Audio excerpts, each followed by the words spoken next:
one of the last remnants of Times Square's past of dilapidated store fronts, sex shops and crime is about to get a $100 million makeover.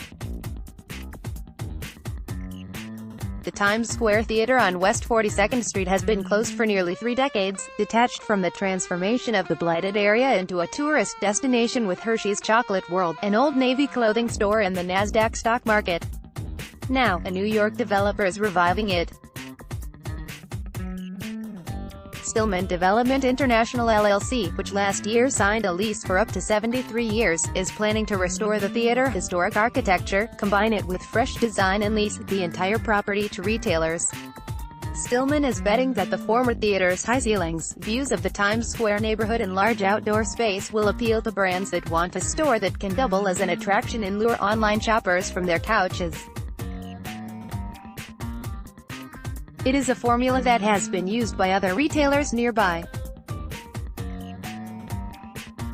Recent offerings include interactive retail and entertainment concepts such as the NFL Experience Times Square, which allows football fans to simulate calling a play in a team huddle.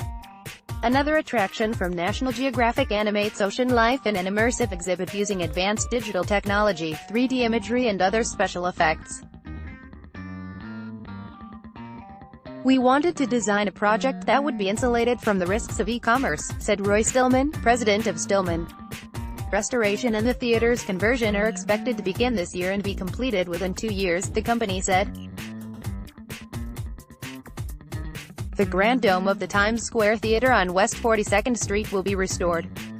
Photo, Kellyanne Petrie for The Wall Street Journal. While vacant storefronts pockmark many New York City shopping corridors, Times Square has remained busy.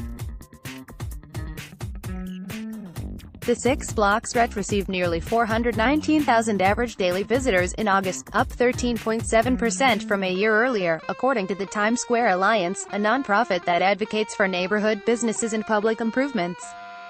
Vacancy rates in the second quarter dropped 15.6% from 22% in 2016, according to Cushman.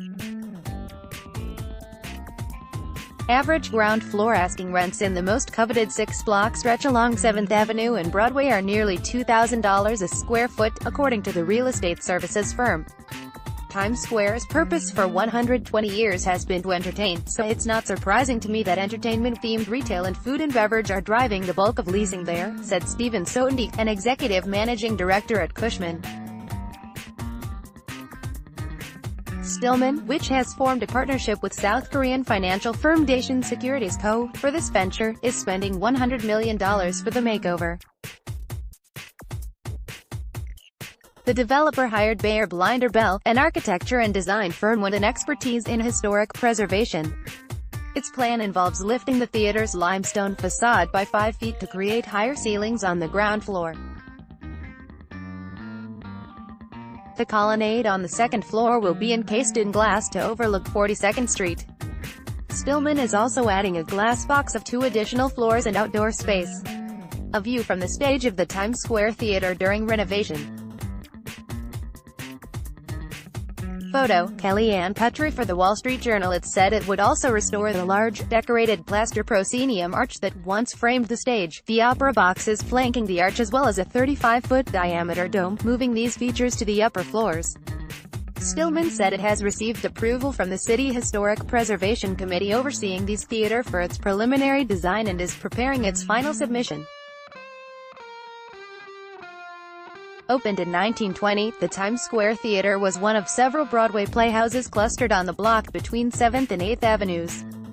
The theater was a showcase for live productions until 1933, said Cora Caffin, president of the New 42nd Street, a nonprofit charged with the restoration and reinvention of 7 historic theaters on this block. The Times Square is the last to be revamped.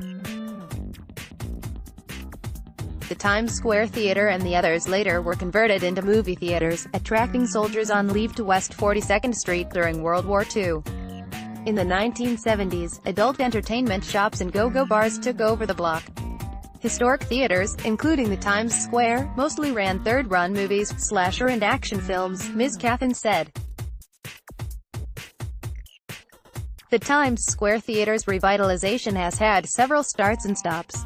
Fashion retailer Echo UN Ltd. signed a lease in the mid-2000s but never opened a store. An immersive film and theatrical experience called Broadway 4D and a Singapore-based entertainment and event company also had plans that fell through. The costs associated with the complex renovation of the building were too high for many retailers, said Brad Mendelson, vice chairman at real estate services firm Colliers International, who is marketing the project for Stillman. Strict requirements to refurbish and restore specific features also posed a challenge. But Stillman said it is addressing these issues, easing the path for a new tenant. Stillman is targeting major global brands such as Apple Inc., Amazon.com Inc., and Coca-Cola Co., pitching the historic theater's overhaul as a unique way to tap into Times Square foot traffic, Mr. Stillman and Mr. Mendelson said. The trick is you have to give the shopper a reason to go, Mr. Mendelson said. Otherwise the internet is easy to work. Write to Keiko Morris at Keiko Morris at WSJ.com.